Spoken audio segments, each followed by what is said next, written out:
Hello students, get ready for today's economics class. Today we will start with the last part of the first chapter of statistics for economics, that is concept of economics and significance of statistics in economics.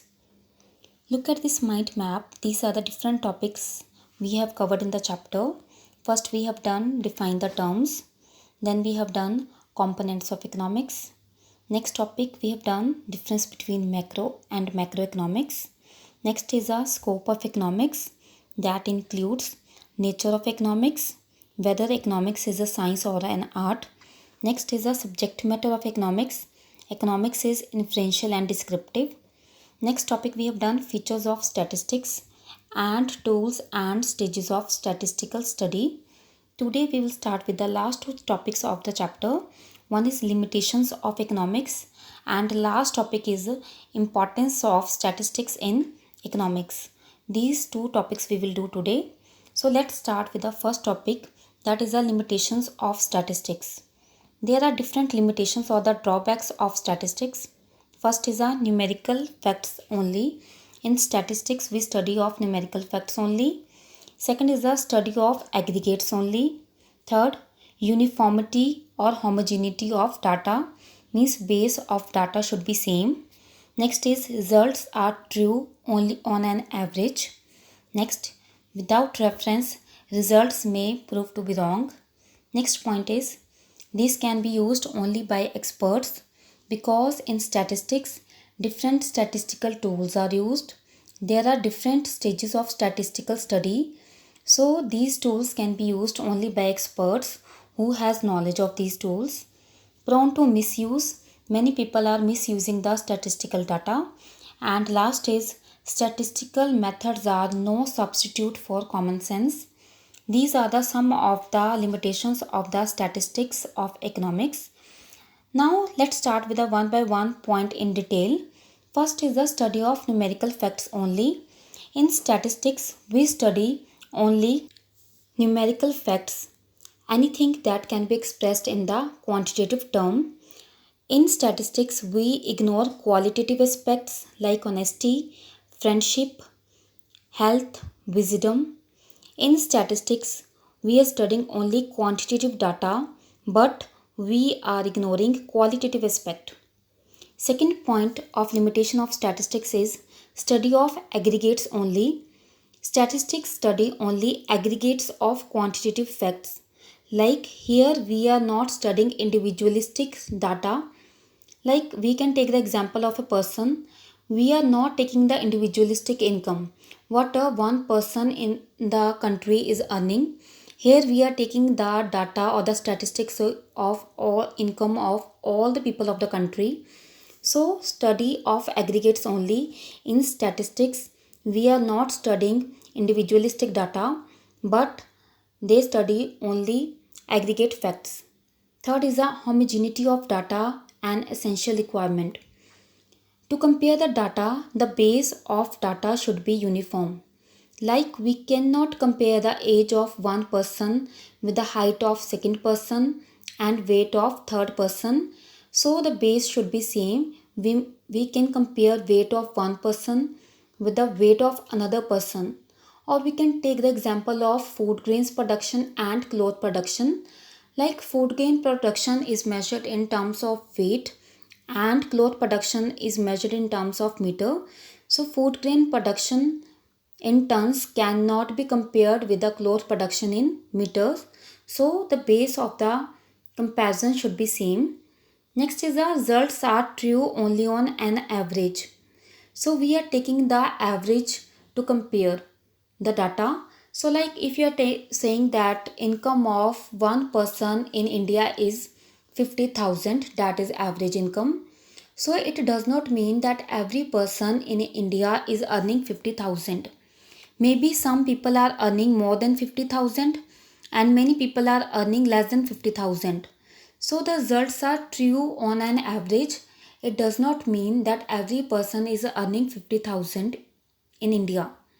Next is without reference, result may prove to be wrong. For example, we have to see the circumstances and conditions under which these conclusions have been drawn. and studied. For example, two examples we will take. One is of cloth and one of paper business. Like in cloth business, the earning profit during 3 years were 1000, 2000, and 3000. On the other hand, in paper business, profit earned during the same 3 years were 3000, 2000, and 1000 respectively. Thus, average profit in both the businesses are 2000, but it did not mean that both the businesses are on the same economic status. It is wrong because in cloth business there is progress, but in paper business there is decline. In cloth business, profit is increasing 1000, 2000, and 3000, but in paper business, profit is decreasing 3000, 2000, and 1000, but average is same 2000. So without reference, result may prove to be wrong. Next is, these can be used only by experts because statistics includes different stages and tools. So these tools and stages can be used only by people who are experts in this field. These cannot be used by ordinary people. Next is a prone to misuse. Misuse of statistics is very common. Statistics may used to support a pre-drawn conclusion even when it is absolutely false. So misuse of statistics is a very big limitation of statistics. So these are the different limitations of statistics. Now let's start with the last topic of the chapter, that is the functions and importance of statistics in economics. So first, main importance. As we know that statistics is a very important part of economics. As the time passes, its importance is increasing.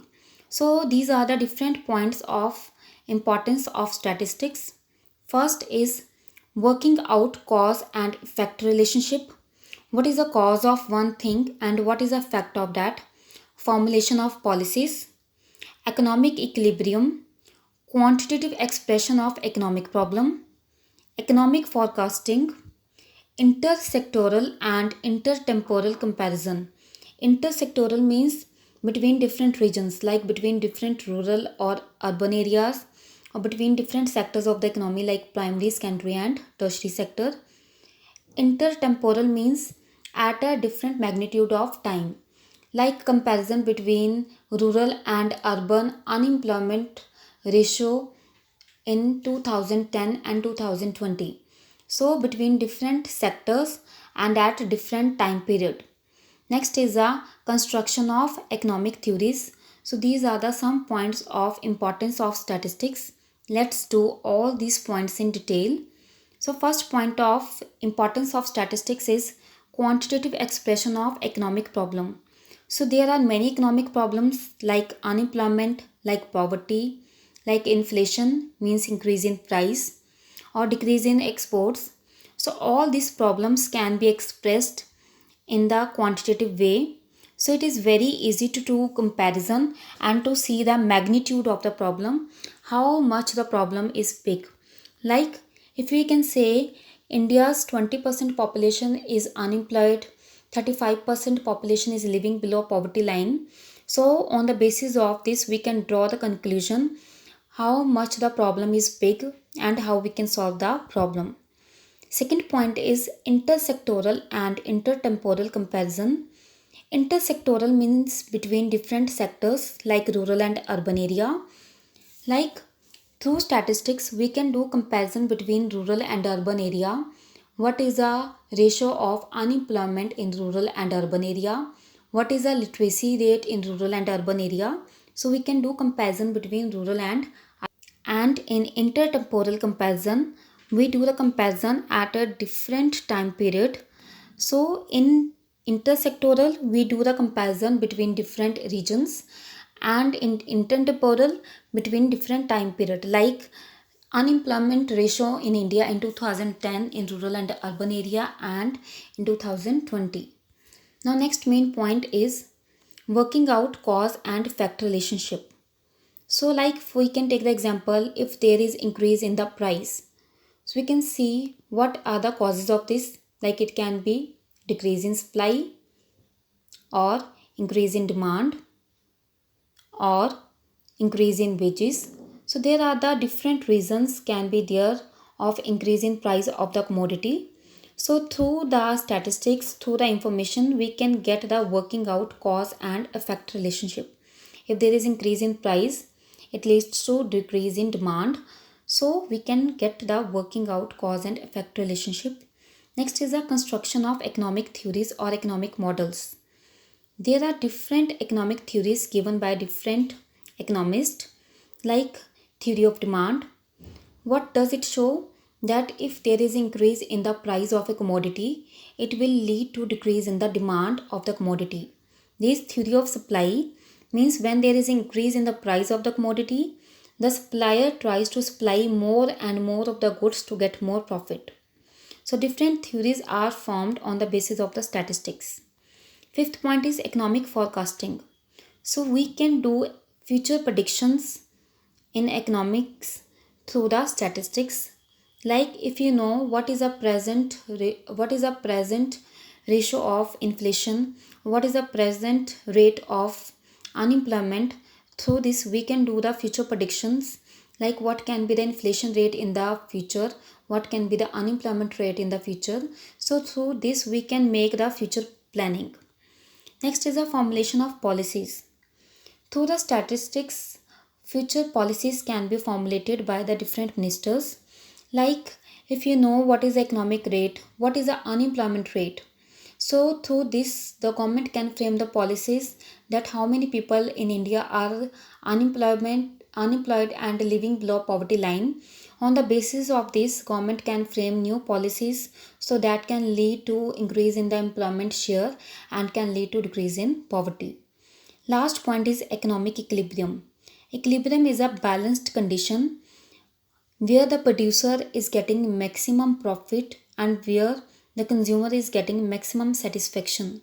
As we know, resources are scarce or limited.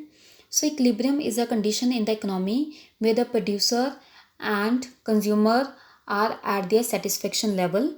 So these are the different points of importance of statistics in economics. So students, I hope all the topics are clear to you. Revise the topics properly. Thank you.